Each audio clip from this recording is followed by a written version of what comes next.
हमारे चारों ओर हो रही आपदाओं का जलवायु परिवर्तन और ग्लोबल वार्मिंग से रिश्ता स्पष्ट होता जा रहा है। जैसे जैसे धरती की तापमान वृद्धि हो रही है, ये आपदाएं बढ़ रही हैं। इसीलिए क्लाइमेट साइंटिस्ट इन्हें सिर्फ प्राकृतिक आपदा नहीं मान रहे, बल्कि जलवायु आपदा या जलवायु संकट यानी क्लाइमेट क्राइसिस बताते हैं। दुबई में जहां दुनिया के करीब 200 देश जिस क्लाइमेट वार्ता के लिए इकट्ठा हुए हैं, वहां क्लाइमेट फाइनेंस एक बड़ा मुद्दा है।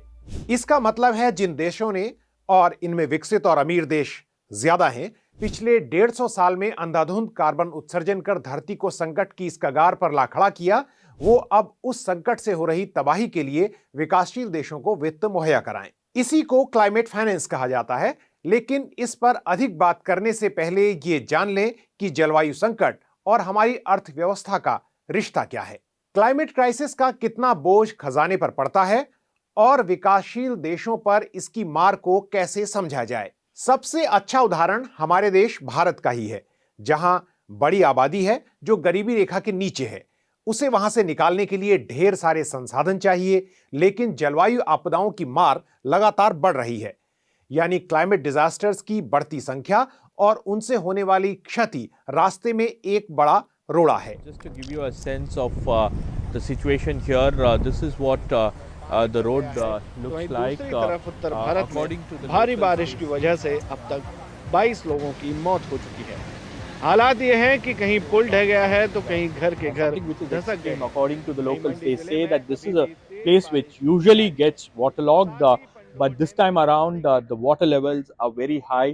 मिसाल के तौर पर इस साल उत्तराखंड, हिमाचल और सिक्किम की बाढ़ को लीजिए, या फिर चक्रवाती तूफान मिचौंग के कारण तमिलनाडु और पूर्वी तट पर बसे दूसरे राज्यों में हुई तबाही को देखिए। इन आपदाओं में लोगों की जान जाने के अलावा भारी आर्थिक कीमत भी चुकानी पड़ी है।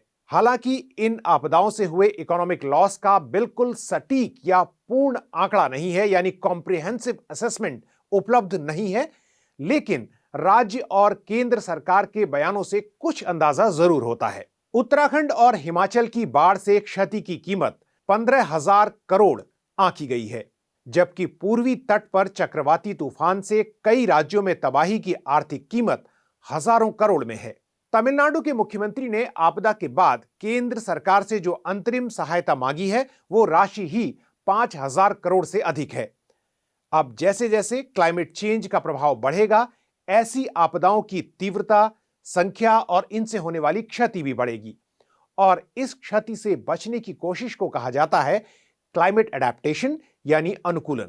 क्या आप जानते हैं कि इस पर सैकड़ों नहीं, हजारों नहीं, बल्कि लाखों करोड़ रुपए खर्च हो चुके हैं और आगे भी होते रहेंगे, क्योंकि क्लाइमेट एडेप्टेशन के तहत समुद्र तटों पर तबाही से बचाव के उपाय, सूखे से निपटने की तैयारी, क्लाइमेट चेंज के प्रभाव को झेल सकने वाली फसलों की प्रजातियों को विकसित करना, और समुद्र तट हो या हिमालयी क्षेत्र या कहीं और, हर जगह डिजास्टर से बचने के लिए अर्ली वार्निंग सिस्टम यानी पूर्व चेतावनी प्रणाली को लगाना शामिल है। अभी दुबई में क्लाइमेट वार्ता में सरकार ने बताया है कि क्लाइमेट एडेप्टेशन में भारत ने साल 2021-22 में, यानी पिछले साल, 13.35 लाख करोड़ रुपए यानी 13 ट्रिलियन रुपए से अधिक खर्च किया।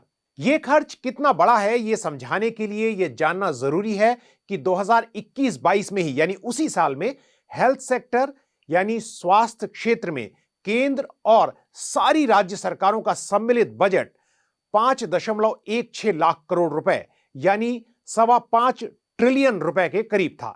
यानी 2021-22 में हेल्थ के लिए पूरे देश में जितना बजट रखा गया था, उसका 2.5 गुना से अधिक खर्च क्लाइमेट एडेप्टेशन पर हुआ, यानी जलवायु संकट से लड़ने में। यही नहीं, सरकार को अगले 7 सालों में 57 लाख करोड़ रुपए क्लाइमेट के प्रभावों से लड़ने पर खर्च करने होंगे, यानी हर साल औसतन 8 लाख करोड़ रुपए से ज्यादा का खर्च।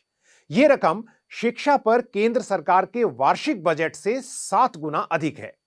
लेकिन रुकिए, यह हिसाब किताब तब का है जब धरती पर हालात और ना बिगड़े और अकस्मात कोई जलवायु आपदा ना हो। लेकिन यह हम जानते हैं कि क्लाइमेट चेंज के कारण ऐसे खतरे लगातार बढ़ रहे हैं और क्षति हो रही है।